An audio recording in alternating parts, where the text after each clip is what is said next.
তো মুহাম্মদ সাল্লাল্লাহু আলাইহি ওয়াসাল্লামের কাছে তিনটা প্রস্তাবই গেল। কয়টা প্রস্তাব? ইসলাম এমন একটি জীবন ব্যবস্থার নাম যেখানে প্রশ্ন করলে এমন কোনো বিষয় নাই যে উত্তর পাওয়া যায় না। আসসালামু আলাইকুম ওয়া রাহমাতুল্লাহি ওয়া বারাকাতুহু।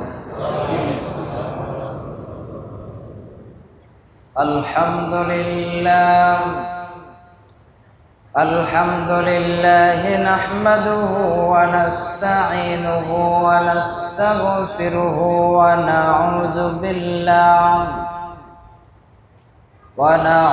বিল্লাহি মিন শুরুরি আনফুসিনা ওয়া মিন সাইয়্যাতি আ'মালিনা। من يهد الله فلا مضل له ومن يضلل فلا هادي له. أشهد أن لا إله إلا الله وحده لا شريك له وأشهد أن محمدا عبده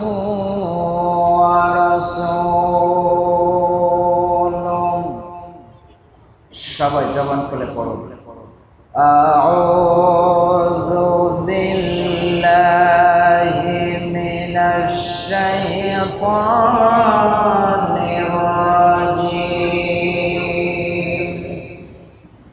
বিসমিল্লাহির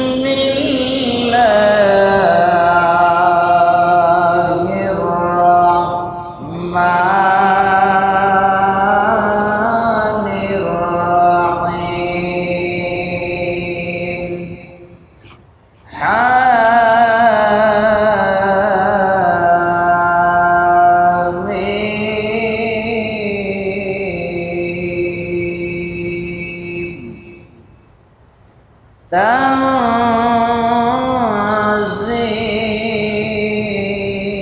তানজিলুম মিনার রহমানির রহিম। কিতাবুন ফুসসিলাত আয়াতুহু কুরআনান আরাবিয়্যান লিকাওমিন ইয়া'লামুন। বাশীরান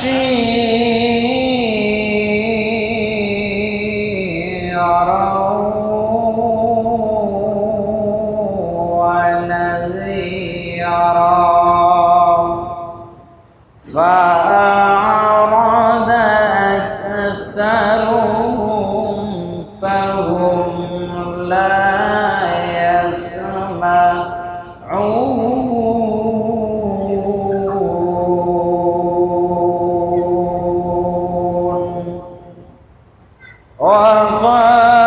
وقالوا قلوبنا في أكنة مما تدعونا إليه وفي آذاننا وقر ومن بيننا وبينك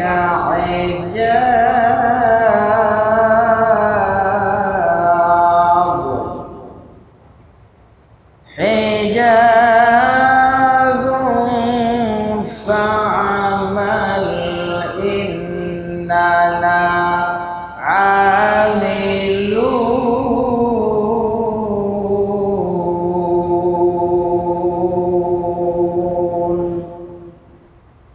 وقال رسول الله صلى الله عليه وسلم الناس معادن كمعادن الذهب والفضة خياركم في الإسلام خيارهم في الجاهلية إذا فقهوا أو كما قال عليه الصلاة والسلام. সকল প্রশংসার মালিককে, যে আল্লাহ সুবহানাহু ওয়া তাআলা আমাদেরকে জুমআর সালাত আদায় করতে আসার সুযোগ করে দিয়েছেন, সকল ব্যবস্থা করে দিয়েছেন। সেই মহান মালিককে খুশি করার জন্য অন্তরের থেকে সকলেই জবান খুলে বলছি আলহামদুলিল্লাহ। দরুদ ও সালাম পেশ করছি মানবতার মুক্তির মহান দিশারি, সর্বকালের সর্বশ্রেষ্ঠ মহামানব, নবীদের সরদার, কিয়ামতের দিন একমাত্র যিনি উম্মতের কান্ডারি হবেন, সর্বপ্রথম শাফায়েতের অনুমতি পাবেন, সেই নবীর উপরে দরুদ পেশ করছি। আল্লাহুম্মা সাল্লি আলাইহি আল্লাহুম্মা বারিক আলাইহি। আমি আপনাদের সম্মুখে কুরআনুল কারীম 41 নম্বর সূরা, সূরা ফুসসিলাতের প্রথম 5টি আয়াত তেলাওয়াত করেছি। কত নম্বর সূরা বললাম? 41 নম্বর সূরা। কত নাম্বার? 41 নাম্বার। সূরার নাম হচ্ছে সূরাতুল ফুসসিলাত। কি বললাম? ফুসসিলাত। এই 5টি আয়াতের মধ্যে আল্লাহ সুবহানাহু ওয়া তাআলা যে কথা বলেছেন এবং এই 5টি আয়াতের নাজিলের প্রেক্ষাপটটা কি আপনাদেরকে স্বল্প সংক্ষিপ্ত পরিসরে জানানোর চেষ্টা করব ইনশাআল্লাহ। সকলেই আমরা বলি ইনশাআল্লাহ। আমি আপনাদেরকে আলোচনার দিকে নিয়ে যাচ্ছি। রাসূল সাল্লাল্লাহু আলাইহি ওয়াসাল্লাম তিনি পৃথিবীর মধ্যে সবথেকে ভালো মানুষ। আপনাদের কাছে কি এটা মনে হয়? উত্তর দিতে হবে। মানে যদি এই সম্পর্কে কনফিউশন থাকে তাহলে ঈমানে ঝামেলা হতে পারে, ঠিক কি না? কারণ লা ইউমিনু আহাদুকুম হাত্তা আকুনা আহাব্বা ইলাইহি মিন ওয়ালিদিহি ওয়া ওয়ালাদিহি ওয়ান নাসি আজমাইন। ততক্ষণ পর্যন্ত একজন মানুষ ঈমানদার হতে পারবে না যতক্ষণ নিজের জীবন, নিজের পিতা মাতা, সন্তান সন্তানাদি এবং সব কিছুর থেকে নিজের কাছে একমাত্র কেবলমাত্র ভালোবাসার সব থেকে বড় যিনি মানুষ হবেন তার নাম কি? এই যে সবাই তো বলতে পারলেন না, বলেন তার নাম কি? মুহাম্মদ সাল্লাল্লাহু আলাইহি ওয়াসাল্লাম। নামটার মধ্যে একটা মধু আছে না? এই নামটা যদি আসলে ভালোবাসার সাথে নেওয়া যায়, এর মধ্যে একটা অন্যরকম ফিলিংস আপনি অনুভূত হবে আপনার ভিতরে, আপনি অনুভব করতে পারবেন ইনশাআল্লাহ, ঠিক না? কারণ এই নামটার মধ্যে আল্লাহ যে কি দিয়ে রেখেছে, যারা এই নামের পাগল হতে পেরেছে তারাই বুঝতে পারে যে আসলে এই নামটার মধ্যে কি আছে, ঠিক কিনা? আল্লাহ কত সুন্দর করে এই নামটাকে কোরআনের মধ্যে কোট করে রেখে দিয়েছে। সুবহানাল্লাহ বলেন। আছে না আমার নবীর নাম? আছে না? সরাসরি 4 জায়গায় আমার নবীর নাম এসেছে। কয় জায়গায়? আমার নবীর নাম আল্লাহ 4 জায়গায় নিয়ে এসেছেন। অন্যান্য নবীদের নাম ধরে ডেকেছেন, কিন্তু আমার নবীর নাম ধরে আল্লাহ ডাকে নাই। কারণ তিনি তো মহামানব, তিনি তো নবীদের সরদার, তার একটা মর্যাদা আছে না নাই? আছে। আল্লাহ বলছেন কত সুন্দর করে, মুহাম্মাদুর রাসূলুল্লাহ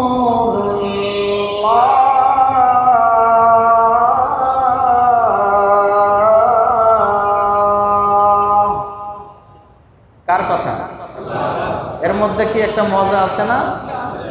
তো সেই বিশ্ব সভা, বিশ্ব নেতা উম্মত যে আমরা হতে পেরেছি, আমরা কি তার উম্মত হিসেবে আমরা বলতে পারি না আমার আপনার একমাত্র নেতার নাম কি? সবাই মুখ খুলে জবান দিয়ে উচ্চস্বরে বলতে হবে, আমার আপনার নেতার নাম কি? আমার আপনার আদর্শের নেতাকে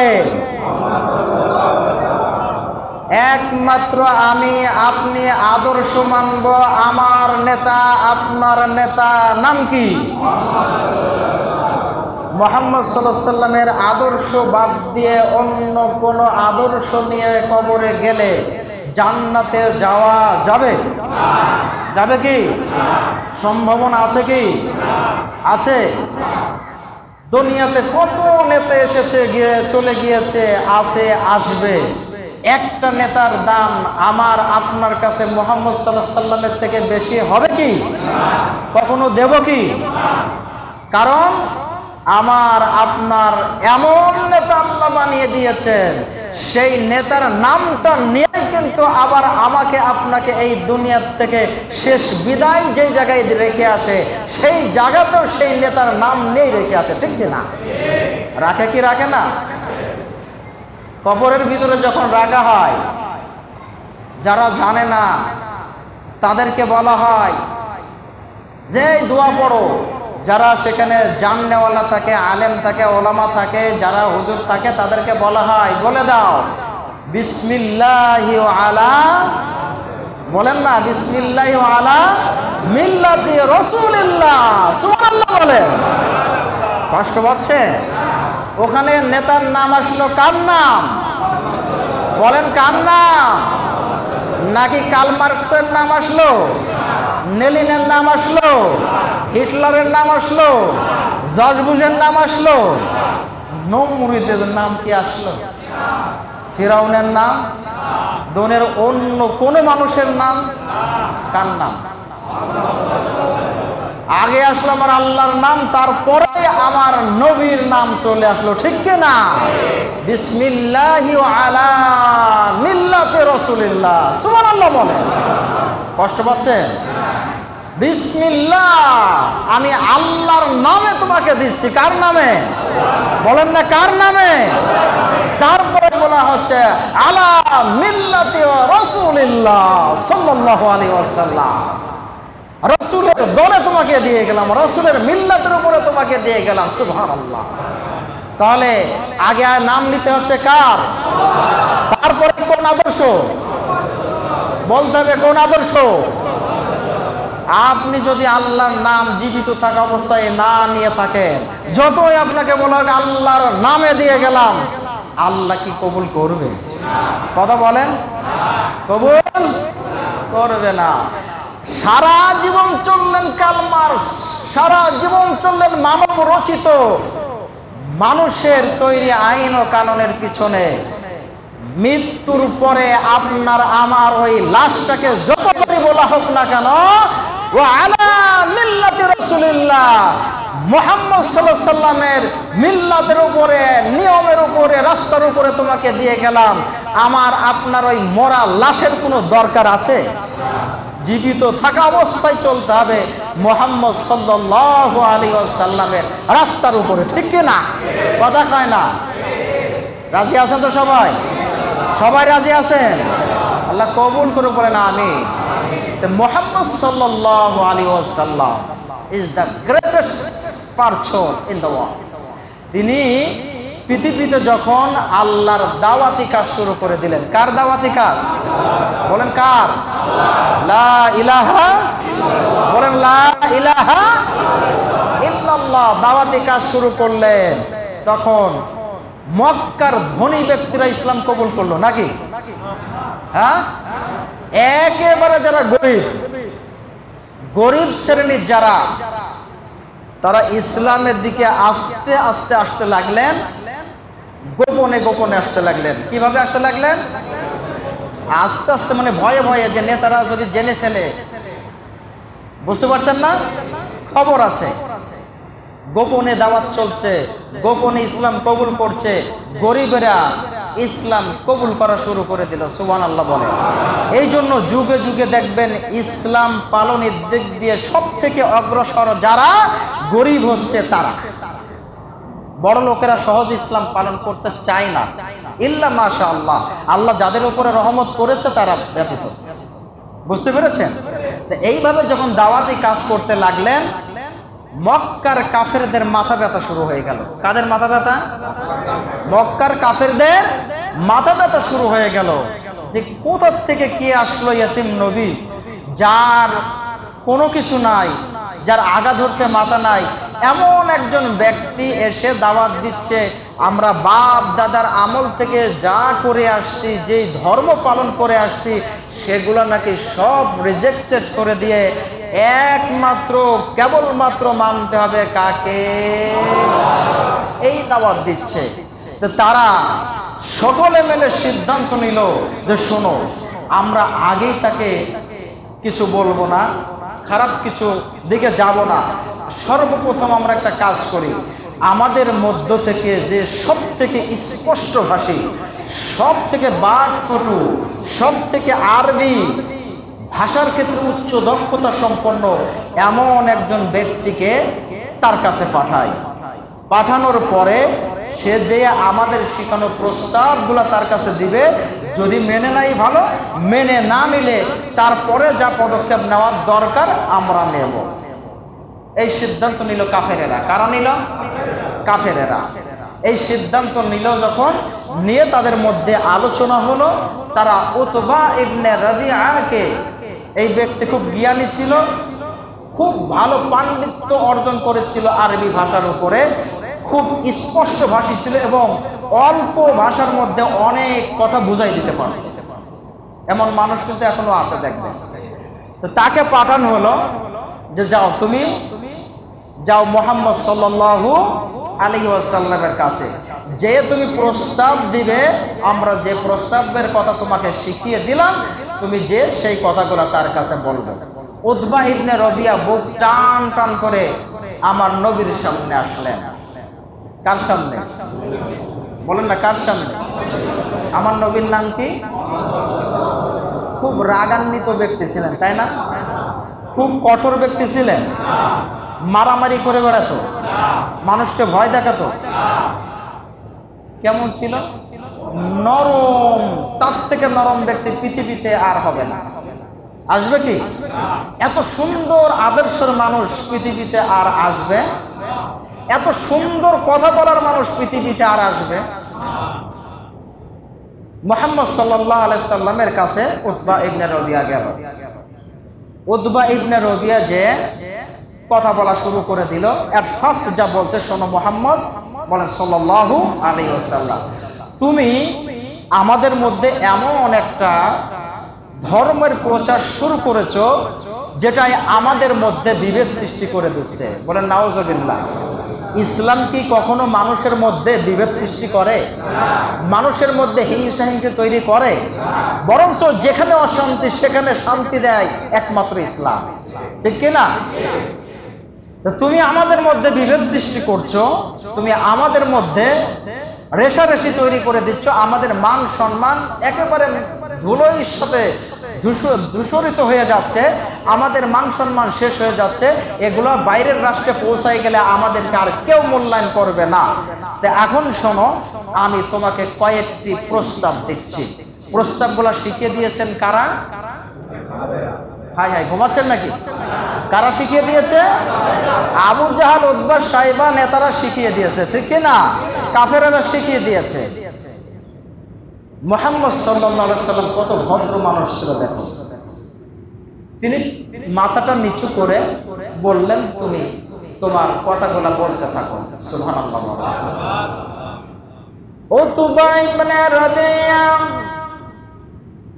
মুহাম্মদ সাল্লাল্লাহু আলাইহি ওয়াসাল্লামের সামনে তিনি বসে বলতে লাগলেন, মুহাম্মদ, আমাদের মধ্যে তুমি যা কিছু শুরু করেছো, এই সমস্ত কিছু করার যদি তোমার একটা উদ্দেশ্য থাকে যে তুমি টাকা পয়সার মালিক হয়ে যাবে, তুমি ধন সম্পদের মালিক হয়ে যাবে, এই আরবে তুমি ধনী ব্যক্তি রূপে আত্মপ্রকাশ করবে, এইটা যদি তোমার আশা থাকে তাহলে আমার কাছে বলো, আমরা আমাদের নেতাদের কাছে যে জানাইয়ে দেব, তোমার যত টাকা দরকার, তোমার যত কিছু দরকার, আমরা তোমার টাকা পয়সা দিয়ে এই আরবের সব থেকে ধনী ব্যক্তি বানিয়ে দিব।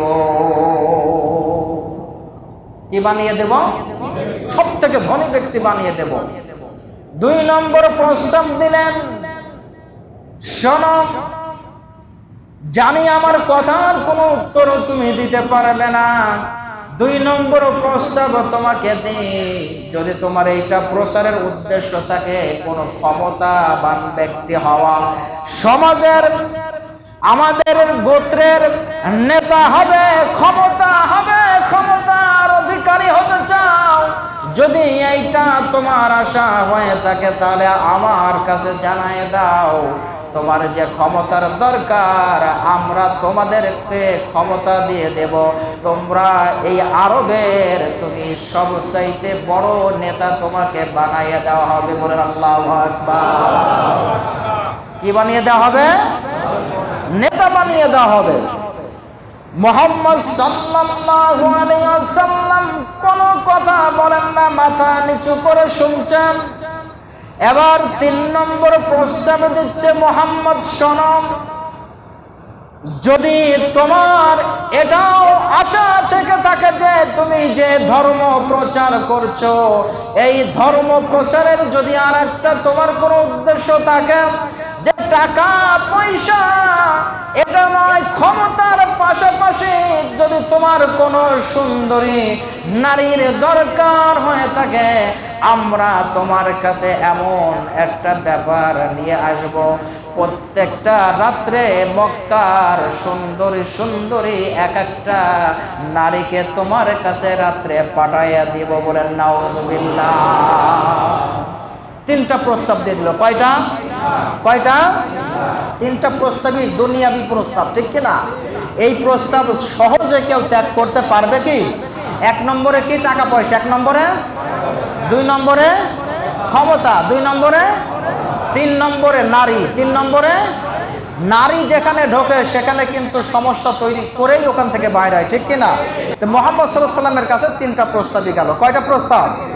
তিনি কি কোনো কথার মধ্যে কথা বলেছেন? কোনো রকম তর্ক বিতর্ক জড়াইছেন? এখানে একটা শিক্ষা, আল্লাহ রাসূলের আদর্শ, কেউ যদি কখনো কথা বলে তার কথাগুলা মনোযোগ দিয়ে শুনতে হয়। কি করতে হয়? মনোযোগ দিয়ে শুনতে হয়। এটা হচ্ছে একটা আদর্শ, ঠিক কিনা? এরপরে আসেন, মুহাম্মদ সাল্লাল্লাহু আলাইহি ওয়াসাল্লাম যখন 3টা কথা শুনলেন, শোনার পরে আল্লাহ রাব্বুল আলামিন জিবরাইলকে পাঠিয়ে দিয়েছেন। সুবহানাল্লাহ বলবেন না? কাকে পাঠিয়ে দিয়েছেন? জিবরাইল আলাইহিস সালামকে পাঠিয়ে দিলেন এই সূরা ফুসসিলাতের প্রথম 5টা আয়াত দিয়ে। কয়টা আয়াত দিয়ে? 5টা আয়াত দিয়ে পাঠিয়ে দিলেন, যাও আমার নবীর কাছে তারা যে প্রস্তাব দিয়েছে তার উত্তরগুলো আমি আল্লাহ এই কোরআনের এই আয়াতের মধ্যে রেখে দিয়েছি, যাইয়ে তুমি এবার আমার নবীকে বলো, সে তেলাওয়াত করে তার সামনে শোনাইয়ে দিক। সুবহানাল্লাহ বলে। কি তেলাওয়াত করা লাগবে? কোরআন তেলাওয়াত। কি তেলাওয়াত? এবার আমি আপনাদেরকে সেই আয়াতগুলাই শোনাচ্ছি, আল্লাহ তার মধ্যে কি কি জবাব দিয়েছেন। আল্লাহ রাব্বুল আলামিন কোরআনুল কারীমের মধ্যে জানিয়ে দিলেন, আউযু বিল্লাহি মিনাশ শাইতানির রাজীম, বিসমিল্লাহির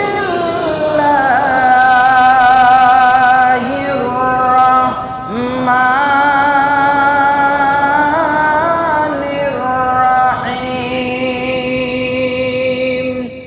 হামিম।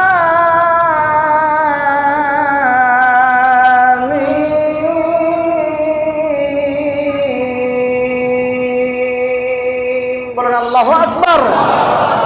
কার কথা? বলেন না, কার কথা? এমন 2টা অক্ষর দিয়ে একটা আয়াত বানিয়ে দিলেন। 1 নম্বরে চ্যালেঞ্জ ছুড়ে গেল। কি ছুড়ে গেল?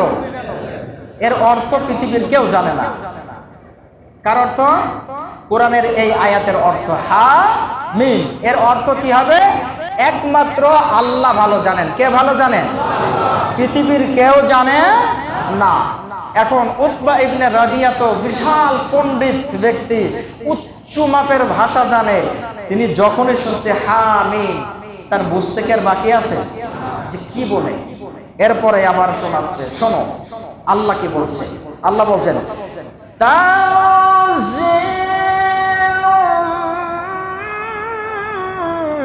মিনার রাহমানির রাহিম,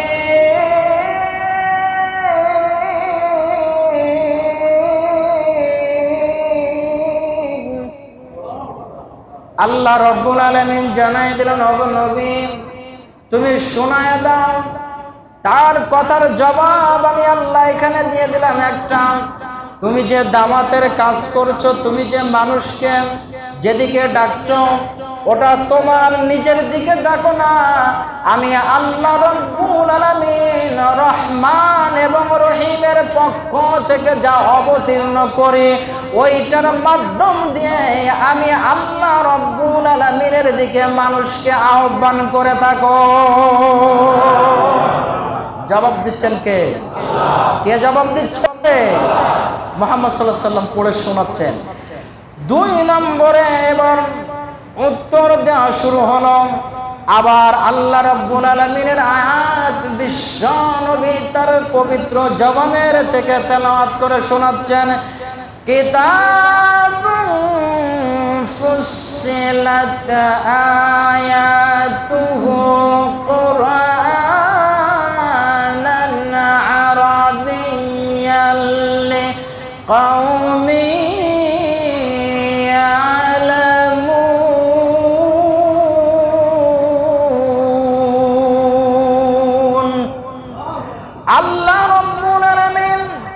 জানায় দিলেন কিতাবুন ফুসসিলাত, আমি আল্লাহ রাব্বুল আলামিন এমন কিছু বাদ রাখি নাই, এই কিতাবের মধ্যে জানায় দেই নাই। কিতাবের নাম কি বলেন?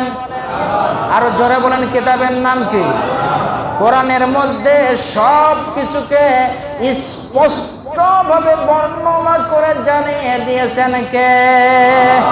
আল্লাহ বলছেন আয়াতুহু কুরআনান আরাবিয়ান, আমি আল্লাহ কোরআনের ভিতরে আরবি ভাষায় এটাকে জানিয়ে দিয়েছি এই জন্য যে ওই কওমের নেতারা, কওমের মানুষেরা যেন সুন্দর মতো বুঝতে পারে আমি আল্লাহ রাব্বুল আলামিন তাদেরকে কি কি বলে বুঝাইতে চাচ্ছি। বলেন আল্লাহু আকবার।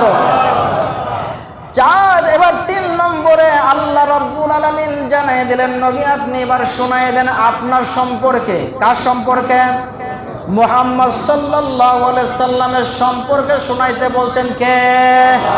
তাহলে বোঝা গেল যখন আপনি মুহাম্মদ সাল্লাল্লাহু আলাইহি সাল্লামের আদর্শে আদর্শিত হবেন, তখন মাঝে মাঝে নিজের জীবনের বিভিন্ন এমন কিছু স্পষ্টমূলক কথা দিয়েও মানুষকে বোঝানোর দরকার আছে না নাই? আল্লাহ বলছেন বাশীরা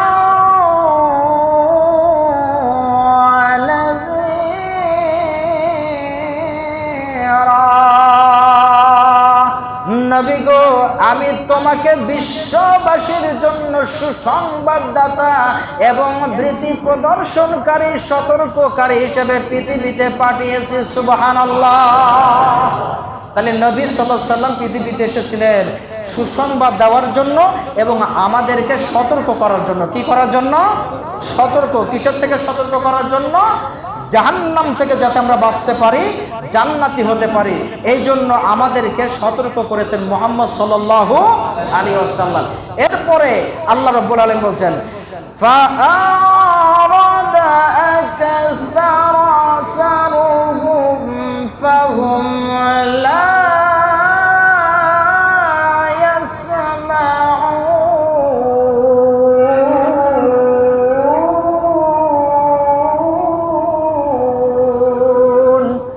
এত কিছু বলে আমি বোঝানোর পরেও নবী গো দেখবা ওরা তোমার কাছ থেকে মুখ ফিরিয়ে চলে যাবে, ওরা তোমার কথাও মানবে না, আর আমি আল্লাহ রাব্বুল আলামিনের কথাও মানবে না। কার কথা? আল্লাহর এই কথার সাথে এবার একটু মিলান। আমরাও যতই বুঝাচ্ছি না কেন, যতই আপনাদেরকে ইসলামের দিকে ডাকছি না কেন, এক শ্রেণীর মানুষ দেখবেন আছে, তারা বলছে হুজুরদের দরকার বলা বলুক, আমরা আমাদের যা কাজ করছি আমরা তাই করতে থাকব, আমরা ইসলামের দিকে যাব না, নামাজ পড়ব না, আমরা ভালো হব না, যা করছি তাই করতে থাকবো, এরকম মানুষ আছে না নাই? তাহলে সেই সময়ের কাফেরেরা আর এখন তো এই মানুষেরা, এদের মধ্যে আর কোনো পার্থক্য থাকলো নাকি? কোনো পার্থক্য থাকলো? পুরো ভাইরা আমার, পার্থক্য যেহেতু নাই, এখন আমাদেরকে পার্থক্য তৈরি করতে হবে যে আমরা ওই যুগের কাফেরদের মতো মুখ ফিরিয়ে যাব না, আমরা ইসলামের দিকে চলে আসব। ইসলাম আছে যেখানে, বলেন ইসলাম আছে যেখানে, মুহাম্মদ সাল্লাল্লাহু আলাইহি সাল্লামের আদর্শ আছে যেখানে, আমার নেতা তোমার নেতা মনে থাকবে তো?